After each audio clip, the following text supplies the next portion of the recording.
રાજકોટમાં જિલ્લા શિક્ષણાધિકારીના પરિપત્રનું કેટલાક ખાનગી સ્કૂલ દ્વારા સુરસુર્યું કરી દેવામાં આવ્યું છે। ખાનગી સ્કૂલ ડીઈઓના પરિપત્રને જાણે ઘોડીને પી ગઈ છે। ચોક્કસ દુકાન કે સ્ટેશનરીમાંથી ખરીદી કરવા માટે વિદ્યાર્થીઓ પર ખાનગી શાળાઓ દબાણ કરી રહી છે। ચોક્કસ દુકાનેથી નોટબુક, સ્કૂલ બેગ, પાઠ્યપુસ્તકોની ખરીદી માટે ચિઠ્ઠીઓ આપવામાં આવી રહી છે। એજ્યુકેશન મોલ, લાઇબ્રેરી અને લિબર્ટી સ્ટોરથી જ વસ્તુઓ ખરીદવા માટે દબાણ કરવામાં આવી રહ્યું છે। ત્યારે કેટલીક સ્કૂલોએ વાલીઓને ચિઠ્ઠી આપી હોવાના પુરાવા પણ મળી આવ્યા છે। સ્કૂલોના નામ જો જોઈએ તો PV Modi school, Nirmala school, Tapan સ્કૂલે આ પ્રકારે ચિઠ્ઠીઓ આપી હોય તેવા પુરાવા મળી આવ્યા છે।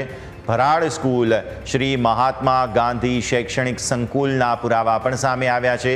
ત્યારે પુરાવા બાદ ડીઈઓ દ્વારા તપાસના આદેશ આપી દેવાયા છે। નિયમ ભંગ કરનાર શાળાને 10,000 રૂપિયાનો દંડ કરવાની જોગવાઈ અત્યારે ફિલહાલ જોવા મળી રહી છે।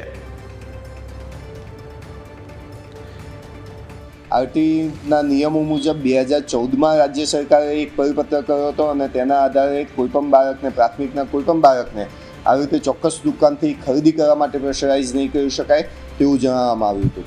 અને એ જ પ્રકારે ગ્રાન્ટિંગ કોડની જે કલમ 17 છે એ અન્વયે પણ માધ્યમિક શાળાઓ આવી રીતે કોઈપણ વિદ્યાર્થીને પ્રવેશ આપતી વખતે કે પ્રવેશ આપ્યા પછી દબાણ કરી શકે નહીં તેવું નક્કી કરવામાં આવેલું છે। આ બંને જોગવાઈઓને ધ્યાને લઈ અને પરિપત્ર કરવામાં આવ્યો છે અને વાલીઓ, વિદ્યાર્થીઓ અને જે સ્ટેશનરી યુનિયનની ફરિયાદ હતી તેને ન્યાય મળે તે માટે રાજકોટ જિલ્લા ખાતેનો આ પરિપત્ર કરવામાં આવેલો છે।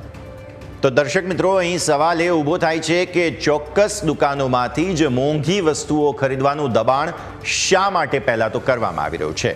શું શાળા અને દુકાન સંચાલકો વચ્ચે કોઈ કમિશનનું સેટિંગ છે? જો પુરાવા સામે આવી ચૂક્યા છે તે બાદ પરિપત્રનો ભંગ કરનારી શાળાઓ સામે હવે કાર્યવાહી શું કરવામાં આવશે? તે મહત્વપૂર્ણ સવાલો અત્યારે ઉત્પન્ન થઈ રહ્યા છે।